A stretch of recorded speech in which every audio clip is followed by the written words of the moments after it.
এসআইআরে মানুষের হয়রানির বিরুদ্ধে এবং একজনও যেন বৈধ ভোটারের নাম বাদ না যায় সেই দাবিতে রবিবার বিকেলে প্রতিবাদ মিছিল করল তৃণমূল। এদিন জগৎবল্লভপুর কেন্দ্র তৃণমূল কংগ্রেসের পক্ষ থেকে মাকড়দহ মোড় থেকে কাটলিয়া মোড় পর্যন্ত প্রতিবাদ মিছিল করা হয়। এই মিছিলের অন্যতম উদ্যোক্তা জগৎবল্লভপুর কেন্দ্র তৃণমূল কংগ্রেসের সভাপতি সুবীর চট্টোপাধ্যায় কি বলেছেন শোনাবো।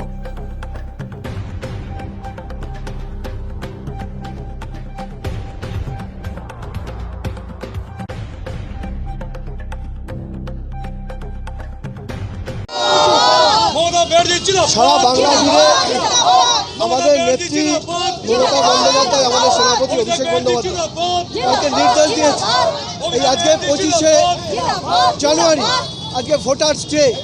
বাংলার মাটিতে দাঁড়িয়ে যেভাবে ভোটারদের, প্রকৃত ভোটারদের নাম বাদ দেওয়া হচ্ছে, তার বিরুদ্ধে তৃণমূল কংগ্রেস আজকে রাস্তায় নেমেছে।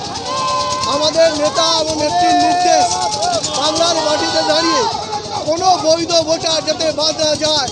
তৃণমূল কংগ্রেসের সর্বস্তরের সৈনিক কর্মীরা রাস্তায় ছিল, আছে, থাকবে। আগামী 1 মাস আমরা মাটি ছাড়ছি না।